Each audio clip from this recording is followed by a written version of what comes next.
It's Toby Morrison here. Welcome, welcome.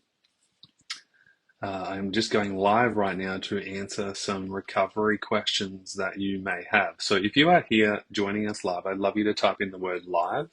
And if you're watching the replay, or if you think that you're watching the replay, comment the word replay. Amazing. We've got some special guests today coming on. We've got who is coming on in a moment, and she is a momentum coach at CFS Health, and she actually went through chronic fatigue syndrome herself, and she's here live with us today. I have no idea what I'm doing here. Yes, we did it. We did it. Amazing. So good. I'm going to see if I can bring Sue on as well. I wonder if we can have a three-way chat. This would be so cool if we could. I wonder. Maybe not. Oh yeah, this might work. Let's see if three of us can have an interview at once. I don't know if this is possible. Hey, oh my God, it's happening. Yes. This is so cool. Hey, Sue. I gotta balance my phone somewhere now. Yeah. Wow, how good. We've got two lovely ladies from UK and the surrounds. So I've got an English breakfast tea just to get into the spirit of the situation. I've got hot water. You got hot water. Charlie, can you just give us a little intro? Who are you and where are you from? Okay, so as you said, I'm Charlie. I live in Northamptonshire, which is kind of in the middle of the UK. I was in the mentorship probably, I think, around 2018 for maybe 18, just short of 2 years. Yeah. And now I'm here as a momentum coach, which is great. And you've got a lovely, colourful t-shirt on today. We're going to talk about some key tips that helped you on your recovery journey, because I love the wisdom and kind of the words that come out of your mouth authentically when you're not even thinking about it. And I know sometimes you're like, oh, really? That's powerful. But I remember one of the most helpful things that came out of your mouth one day, which was just so powerful in the spotlight session we did for our mentorship members, was there is no energy in blame. Yeah, that was really quite key for me, I think, because I had to let go all of that grump, as I now call it, in terms of kind of what I thought everybody else should understand, what I thought everybody else should be able to see. That kind of idea that they could read my mind. I didn't need to ask for help because they could just help me. And then I kind of think I got caught up in that sort of blame of, everything. It could have been anything and everything, but there is no energy in it. And I was just losing energy on what wasn't working. And then, when I sort of realised that actually my focus needed to be on what was working, then that was kind of pivotal, really. Totally. Yeah, we'll get into that deeper in a moment. Sue, I'd love you to do a quick intro. Who are you? Where are you from? And how many dogs do you have? Sorry, I'm just having technical issues a minute. Balancing my phone and sorting out my headphones. Right, hiya. So I'm Sue. I live in South Wales, UK. I joined the programme nearly 3 years ago. I've had chronic fatigue ME for about, I can't remember now, I think it's about 24 years before I joined you, but quite sort of severely for 10 to 12 years, leading up to joining the programme. So I joined, I worked through the programme and worked on my recovery, and I know I'm a momentum coach. That's the shortcut. Sure gets. And how many dogs do you own, just as a side note? Well, only one now, but 2 years ago, the dog we had at the time had puppies. So there was a time when we had Hallie and the 4 puppies, but they've all now got lovely homes. Well, we kept the one. Sadly, Hallie died, but we kept Hope, her little daughter, and yeah, so just So, the one at the moment. yeah, okay. I remember seeing photos of like all the Yeah, different dogs, and I'm like, yeah, couldn't keep up. it was a Thanks for wonderful coming on. time. Appreciate you guys being on here. There's a fair few people who are watching this right now who aren't getting help with their chronic fatigue syndrome. They're stuck in a vicious cycle. They think that they're too bad to even get help. They don't believe that it's possible to get better. They're scared. They don't want to attend live calls. They think they need to do everything. They think that they're doing it right, but they're not getting anywhere. I'd love to speak individually on kind of like what, if you could tell your wiser self now who you are now, you're well, you're healthy, you're living your lives. Your lives are so different from what they were, 10 years ago, 5 years ago, 3 years ago, even 2 years ago, right? Like your lives are completely different, and it's incredible to see. And I've been able to witness both of your journeys from, let's say rock bottom to kind of the mountaintop, if you like. And I'd love to kind of like, the first question I want to know is what's one bit of advice or wisdom that you would give to your older self, the self that was in that position of, back against the wall, struggling,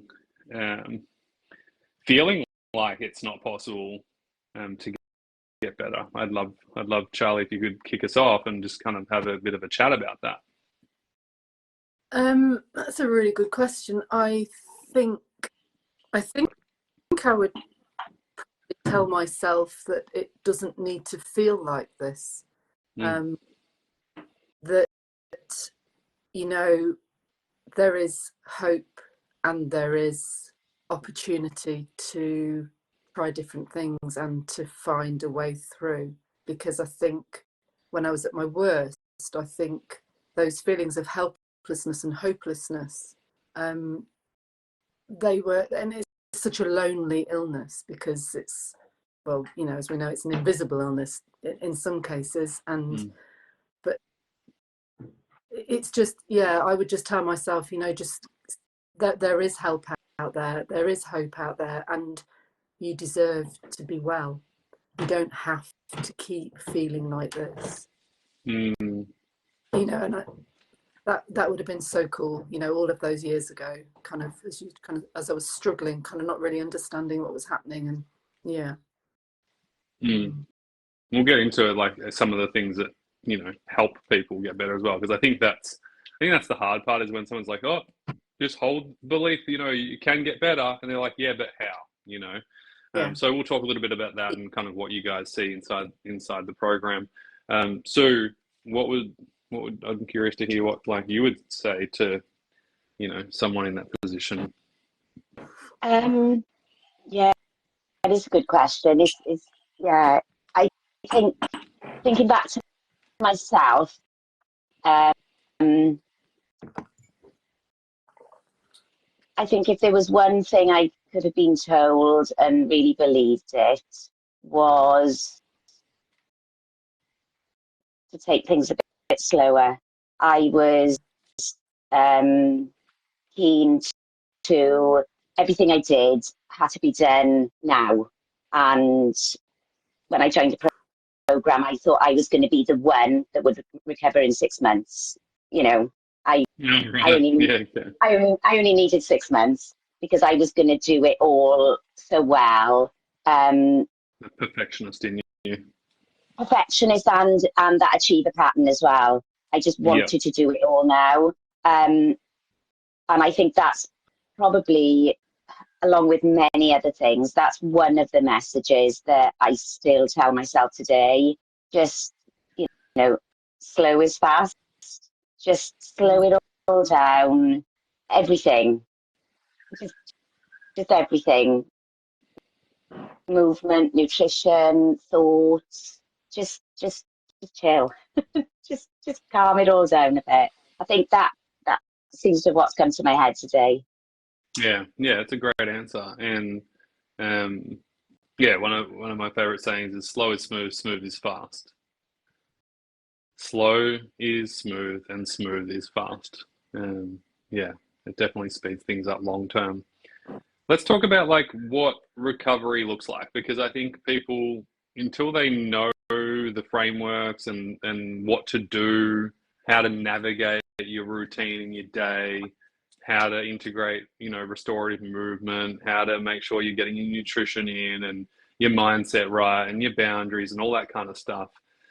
It can feel a little bit esoteric before that. It can almost feel like, yeah, but how am I going to get better? It's like, well, there's a multitude of steps that you need to do, but it's in an order. Obviously in conjunction with our foundations program, which is happening right now. Actually, there's over 157 people, I think, so far, Ash, or maybe some more now. I've got Ash doing names right now in the office. She's nodding and she's in her little zone. But one of the things that we do in foundations is help people with the first step, which is ultimately just get their baseline sorted. And I think it's so important that just people don't understand it. Like, they just don't understand how and why routine and structure and doing the right amount for each individual at the time is just so important for their recovery. It's so important for their mindset too. Like, so many people struggle with mood, and I know both of you guys struggled with that. Everyone struggles with it at some point, where if you don't have a good routine and structure and you don't have a good baseline and you're all over the place, like, your mood just is so up and down. You could be good for one day and then, in bed hating the world for the next 5 days. And so, yeah, I'd love to throw it to you, both of you, and I'd love to hear your just like personal thoughts around why do you think baseline is so important, and just so people can get an idea about it. Mm. Charlie.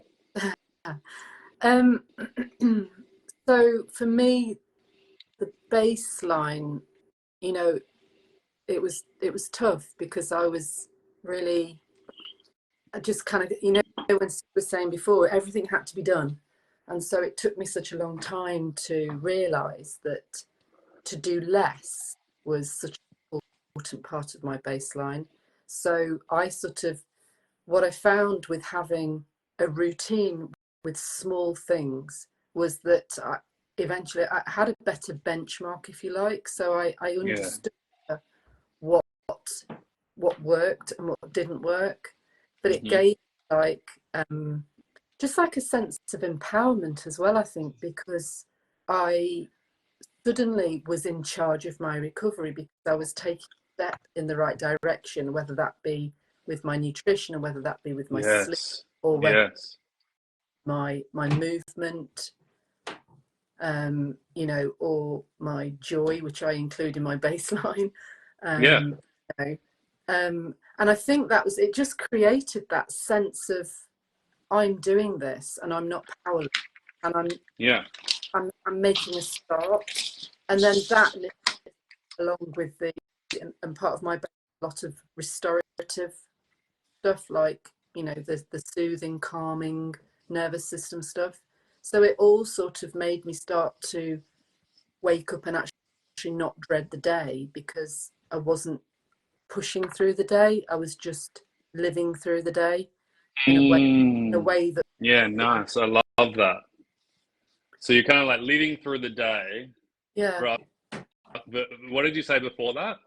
So I wasn't. I didn't wake up dreading the day. I would wake up. Yeah, that's right. Kind of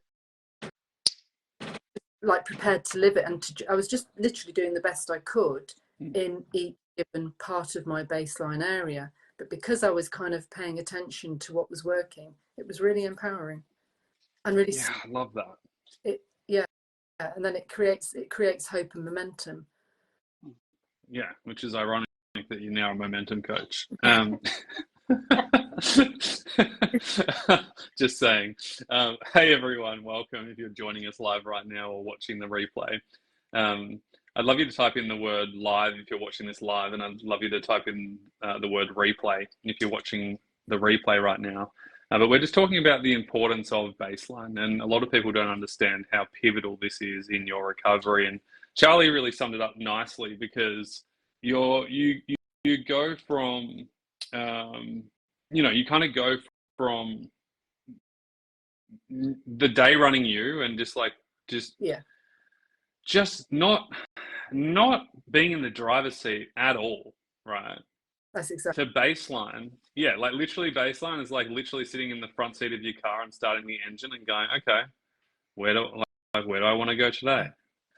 Super powerful, super powerful. It's just been brought to my attention that this whiteboard isn't mirrored back, and so you're reading the words backwards.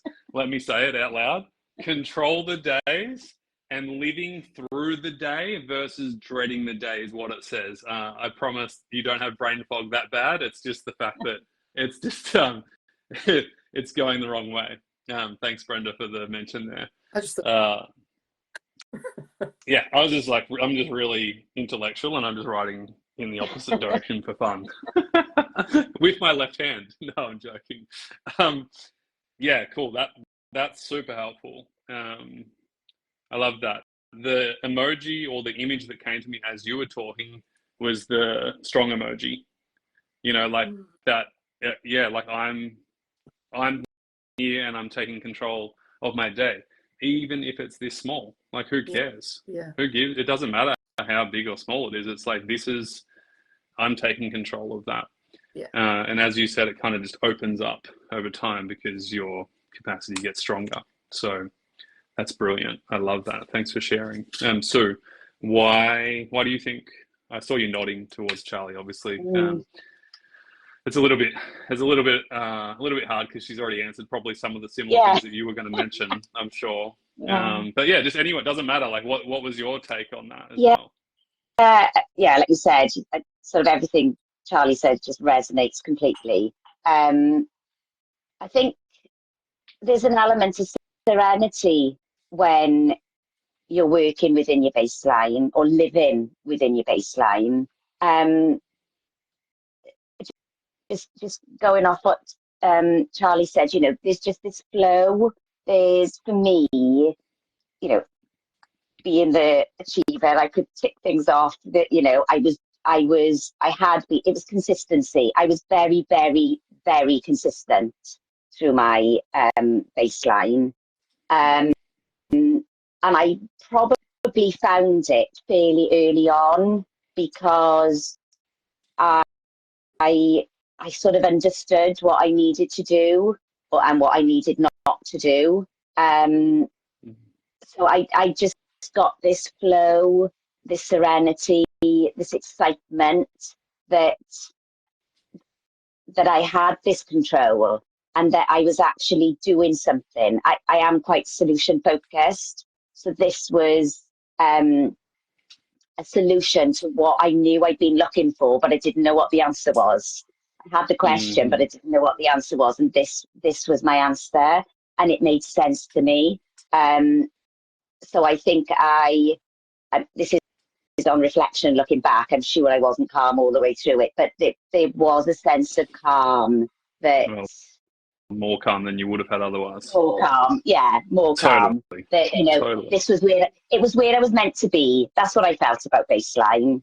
And even though, yes, I had my goals and I had my frustrations that, no, I can't do that today. I'm choosing to do this. I just knew. And as you work through baseline, as you encompass it as you and part of your life, you start to see the benefits. You start to see and feel that it's working. I did still have symptoms for a while. They don't just instantly go. But, when I started my exercises and then I moved on to my 30 seconds walking outside every day, that was just, oh my gosh, look at me, I'm walking. I'm not in a wheelchair. I'm not using a mobility scooter. I haven't got my stick. It's huge. It was massive. And I still feel emotional thinking about that now. So I could just start living my life. I was living it. Yes, at a a small capacity, obviously, compared to where I am now. And actually, in some ways, compared to what I was before, but I was pushing and crashing before. So I had to pull it right back. But the quality of my life drastically improved within that smaller capacity, because it was within my baseline and within my capacity. So yeah, that's Cool. my sort of reflection on how I do it now. Yeah, and I shot a video this morning and sums up what you guys are talking about, which is, why is baseline so important? Well, what happens is once you stop pushing and crashing, you stabilize your energy levels, but you calm your nervous system down enough that your nervous system can then tolerate and handle new loads, which is, your output of energy each day. And then what happens over time as you're consistent with that and you build, a maintenance level around that current capacity, then that grows just like a muscle. And so, whether it was going from not being able to move and do exercise at all to walking a few minutes a day, that walking a few minutes a day goes to riding a bike for 10 minutes a day. Then it goes to, family functions and doing life. And then it goes to, Sue, one of your goals is walking up that mountain. What's it called again? Carnliddy in St David's. So that was my goal. My next goal was running, and I started running a month ago. There you go. So you went from like not doing any exercise, not doing any exercise, to being able to walk up how long did it take to get up the mountain? Like an hour or something, was it? Probably. Yeah. I mean, I do laugh. Probably other people would call it a hill, but it's very much a mountain in my eyes. So probably about 45 minutes to an hour. Yeah, I just took the time. Yeah, it was, and I just cried when I got to the top because it was just amazing. Yeah, because it was smashed that goal. Mm? Yeah, your mountain. Yeah, that's right. Yeah, exactly. Yeah, that's so cool. Amazing. Charlie, what was like your milestone? Like, I know you went on holidays with your hubby, you built a farmhouse. Like, was there a point that was just like, shit, yeah, like, look how far I've come? That's a really good question, because I was always a bit of a cha-cha girl, as I called it, because I wasn't very good with my background, and I had trouble go with my old Charlie. And so I think for me, usually when I did things that I'd done before, and then I reflected back, and I was like, wow, I can't believe that I'm here and I feel like this, so we would perhaps go away to the same place, or go to the same, a similar, and I would just kind of look at myself and think, oh, I'm just like a different person. It's just a whole, I really loved when you said so about the quality. It literally was quality over quantity. I mean, it's priceless, yeah. I mean, I had milestones within my baseline. So when we moved here, I put a bench at the top of the field and I put a bench at the bottom of the field. And so, my goal in those early stages was to get to the top bench. And now, when I walk the dogs and I go past the bench, and I just think, wow, because it's still there and it's still significant. And it's pretty powerful. Yeah.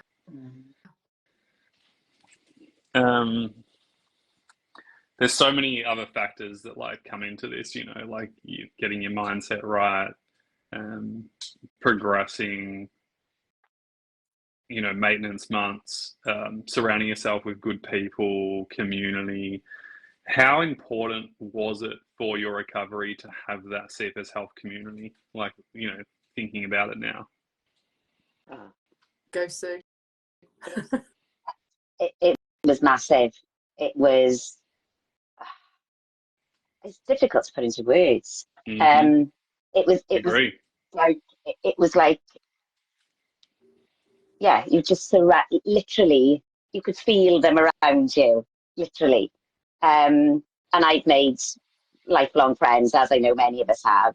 It was being with people who understood you, even if you did sort of write a post or on a call, say something and you felt, oh, you know, am I making sense? Everybody was just nodding and everybody's just like, yeah, I get you. And Yep. I know what you mean. Yep. You sort of didn't have to explain yourself. You just had to sort of say a sentence and everyone just got it.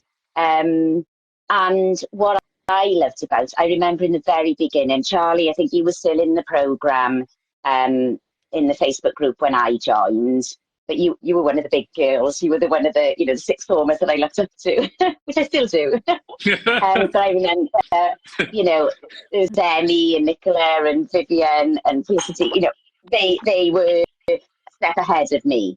And I can just remember, you know, their love and support. And not just them, obviously, but everybody, you know, you were beginning, you were starting in primary school and you were beginning and it was scary and you didn't know where to go and you were I got very overexcited a lot of the time and they would just hold your hand and just say, yeah, you're doing fine, or have you thought about this? Have you thought about that? It just, and it's still the same today, you know. Obviously, I'm in a different position now, but you can just see it's the same. The same relationships are building. People are asking the same questions, going through the same thing. You know, the number of times I see questions, they think, oh yeah, I asked that. Have a look in the help centre, you know, because there's an answer to that in there. It's it's special. It really is special. My dad always says, my father, he says this great quote when times are tough, and he says, a problem shared is a problem halved. And it's funny because I think about it now, and, you know, kind of just even being in the community, it halves the problems by a mile. You know, like you don't even need to solve the problem. Like just the fact that you're in it with other people, like halves the problem. And yeah, I think a problem shared is a problem halved, and I think that's the power of proximity. Charlie, like your words on the importance of surrounding yourself with, you know, positive people who are lifting you up versus kind of dragging you down. Hey, Demelza. For me, it was an absolute game changer. I genuinely don't think I would be well still. I might be better to some degree, but I would. Yeah. And the community was, like Sue said, it was phenomenal. And it's just that kind of feel safe, knowing that people didn't think that I was a complete freak because I couldn't do X, Y, or Z, or, you know, like when it was scary, you know, I could just say it's scary and I'm not understanding this, and somebody else would, I totally agree. And it's that combined, you know, I'm not sure what the word is that I'm looking for, but everybody knows what you're going through because everybody's had a similar experience. It might not be the same experience, but it's a similar experience. You know, Sue and I's baseline experience was really, you know, the cores are there, the what we felt, and yet we did it, you know, 2 or 3 years, 4 years apart. So everybody, you know, we're all in it for the same thing. And the community. Get it. Yeah, exactly. I was thinking, I'm not going to trick you with some backwards words, but like imagine, like, can you see this, Charlie? Okay. Yeah, you can see that blue dot. It's backwards. That's right. So we need to do it this way. Imagine here, right? So you start here, and there's a line that kind of goes up here, and let's say someone 6 months ahead of you is here, right? And you're thinking like, is it even possible for me to get better? You know, like you've got the question mark there. Like, is it even possible? And it should be this way. It's fine. That's super weird. But if you didn't have this person here showing you what's possible just through demonstration, like just them sharing their wins and, you know, that they're working again, that they've got their life back, that they're feeling stronger, that they've gone to the gym again, and, you know, been working on their recovery for 6 or 12 months. Like that literally just eliminates the questioning in and of itself. Like you're not questioning, is it going to work or not? You're going, it works. I just need to make it work for me, you know? Yeah. I mean, you were that person for me in the beginning, because right at the beginning, the only person that I'd ever come across that had recovered. So for me, I was like, wow, there's somebody here that understands, that has been through it and has shown, you know, it's there, it's possible. And then when I met more people in the community, you know, and people recovered quicker than I did, you know. Yeah. It's not a race, is it? No, it certainly isn't a race. And that was a massive thing for me as well, was learning that patience, because it isn't a race. So recovery isn't a race. Recovery is not a race. That's a good point. So we were just talking about like when you start in your recovery and you kind of down here and you think you're kind of feeling pretty helpless, like going, you know, is it possible for me? How am I going to do it? But when we start to see people along the line further ahead of where we're at, it does two things. One, it inspires us. It gives us like inspiration to go, wow, if it's possible for her, it's possible for me. But it also gives us insight, like it you know, like a simple share from someone who's 2 or 3 steps ahead of you, or even on the top of the mountain that you want to be on, them sharing their story inside the group and sharing their wins and what they learned, and you get to hang out with each other every single week and month, and it's just like, that is the power of community that so many people don't understand. They just think that it's funny. You know, people think they just want one-on-one coaching, right?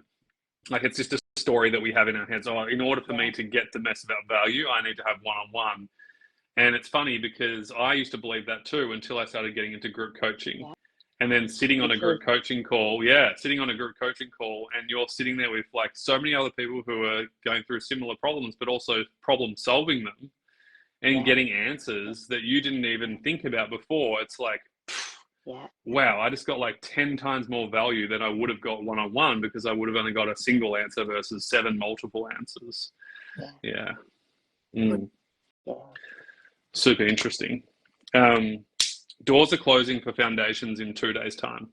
And so for anyone who's watching this who is desperate for help, and I'm not talking about the desperate help of like desperate to take more supplements or to try more magic potions or, you know, keep hitting your head against a brick wall with quick fixes.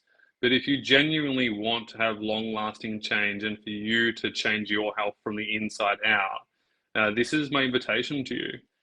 You know, come and join us. You've got nothing to lose. I think there's over 160 people right now who have already enrolled that you're going to be joining with. And there's a money back guarantee too, because I know how hard it is to trust, particularly online. And so I want you to just give this a go. If you don't like it in the first 7 days, if you're like, nah, this is not for me, just send an email to the team, and you don't even have to tell us why you want to leave. Just say, hey, I'd like to get my refund, as long as it's within the first 7 days. Totally fine. The team will refund your money back. We really want you to experience this for yourself so you know it's possible for you. And it would be such a shame if you sat here and didn't take an action and decided not to decide and nothing changed for you. The worst thing that can happen is you lost 2 minutes of your time signing up in the link, and that's it. And getting some free info for a couple of days before you cancel and get your money back if that's what you want to do. And I just would hate to see you suffering unnecessarily. The amount of messages that I've got, like, Ash, isn't it true? I sat here for 2 hours. Come up here. Come up and say hi. The girls want to see you. Hold on, we need a chair. I need a chair. Come in. Hi, Ash. She's on her tippy toes. I can't hear you either. Oh, yes, you can hear.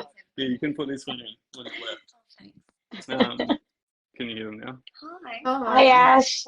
Hi, Ash. For anyone who's watching, this is the general manager of CFS Health. So she's kind of in charge of the day-to-day. And I was just saying off air before, I was like, I've been in front of the computer for 2 hours this morning, just reading messages, personal messages being sent to me with all these reasons why they think they can't get better. And it just blows my mind that they're delaying possibility when they've got nothing to lose. And so that's why we created the 7-day money back guarantee. And we just want you to make sure that you feel safe when you decide this for yourself, because there's nothing worse when you sign up to something and you're like, oh, but are they going to give me the money back? Like, what if I don't like it? So, you know, Ash, do you want to just say to camera, just so people fully believe? Fully. Yeah. If it's coming Yeah. from me, it must be true. Yeah.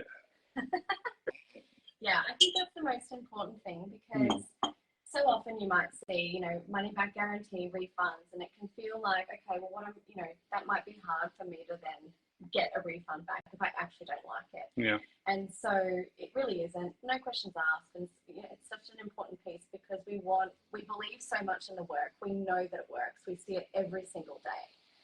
That's why there's a money back guarantee, because we believe so deeply in it, because we have people like Sue, like Charlie, like literally thousands of other people that have done it and have gotten through the other side and are now back living their lives again. And so I think it would just be such a shame just not to be curious about it and see what our trainings are like, and get a taste for it, and it, might change your life.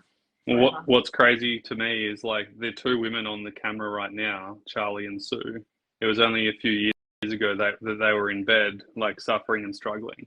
And now they are literally out of bed, helping people move towards a better life. And so, both of them were invited to become a momentum coach inside CFS Health. So they actually are now giving back. And I just think it's so incredible. But imagine if they waited 3 years. Yeah.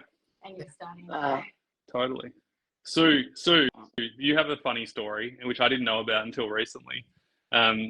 You apparently, when you joined the mentorship a couple of years ago, you thought that it was a one-off payment of $500 or something like that. And so, and you thought that was really expensive at the time. And you're like, oh my God, like, I can't, like, how am I going to do this? Tell us the story. Just I used to follow you online, and when I read, I don't know if I sent for information, I can't remember, but I could see that it was $500 and it was 6 months. And I was like, I'm sure we could do that. So I went and told my husband, and he's like, yeah, as always, he's like, yeah, go, whatever, go for it. So I signed up, and then when I signed up, I realized it was $500 a month for a minimum of 6 months, which, obviously really changed it. I hadn't been working for years, and, but I just thought, do you know what? It felt like my last chance. I'd done so many other things, and I'd been ill, like I said, 20 odd years before. And I just thought, me and my family deserve a better quality of life than what we had at that time. And you can't put money on that. So, but that was my decision and my husband's. And we did it, and I don't regret it at all. I genuinely don't. Well, as you said, 3 years ago, you're now getting paid from the getting paid from the program that you paid for. But 3 years ago, like you said, I was bedbound. I was using a wheelchair. I couldn't walk without pain. I had pain constantly all day. The fatigue, brain fog. And I do look back and think, oh my gosh, if somebody told me at the time it would take you sort of 2 years to feel recovered and 3 years to be where you are now, it'd be like, oh, that sounds an awful long time. It really does sound a long time, when I thought I was going to get well in 6 months. Yeah. But looking back, I'm 54. It's nothing in the big picture of things. It's I find that so interesting, because you said you were ill for 24 years. So I think 2 years is a freaking fast time, if you ask me. I mean, that's incredible. I first got ill when I was 26. So one of my fears, as I was recovering, I remember being on a call with Gemma, the mindset coach, and one of my fears was stepping into being well, because I was in my 20s the last time I was well. I didn't know what it was going to look like now. But I took the step, and I love it. Powerful.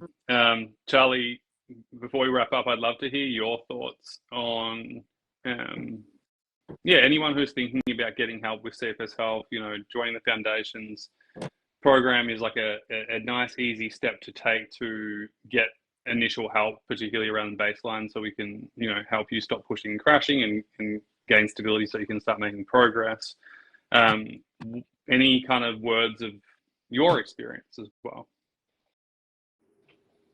Yes, for me, if I hadn't have taken that step, and if I hadn't have made that investment in myself, I wouldn't be sat here as I am now today. And I had very similar experiences to Sue in that, you know, it was I was ill for a long time, and then, you know, the recovery took a little bit longer than, you know, I wants it to be. I wanted yesterday, of course I did. Of course. You're only human. Yes, of course. I am only human. And I just felt like, could I afford not to do it? Because I was not living a life. I was just, it was, you know, when I look back and I just think how sad I was. And, you know, I'm not saying I didn't function, you know, you kind of get on with it day to day, but, you know, looking at quality is just, and finding that baseline it's absolute gold. It really is. I wouldn't have found it. I kept on pushing and crashing, and I know that I would. I'm so glad, because without that, I would not be sat here as I am. Yeah, I'm glad you decided to do it. Otherwise, we would never have met, and life would have been a little bit more boring without knowing Charlie's story and Sue's story and watching them evolve. So it makes life way richer too. Ladies, thanks so much for joining. I really appreciate it, for your time today. If you're watching this right now and there's still time, click on the link around this page or below. There might be still time for you to get a spot in Foundations before the doors do close. If you watch this after the doors are closed, I apologize. It's not going to be open. We're not going to be able to open it up just for you. We kick off on Monday with everybody. And like I said before, there's a 7-day money back guarantee. If you feel like you don't like it or you don't want it, just do the 7-day free trial. Treat it like that. Totally fine. You can just email the team, let them know that you're not loving it, and they'll be able to refund you. And for the 99% of you who will stay on and actually do Foundations, I can't wait to see you in there. We've got so many live calls.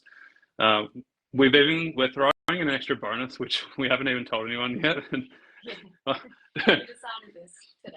I decided this at 3 p.m. and I said, you know what? Why don't we let them meet Dr. Olivia? Oh. Yeah. So we're going to organise a live workshop with Dr. Wow. Olivia. I'm sorry, I need to tell you this. That's amazing. Yeah, we're gonna figure it out and make it work. But yeah, so there's some more bonuses coming your way for all Foundation members too. But yeah, for you guys who have signed up already, I can see Demelza here. I think Anne Sullivan, you want to join too. You're going to get to jump on a workshop with Dr. Olivia as well, which will be great. All right, that's it for now.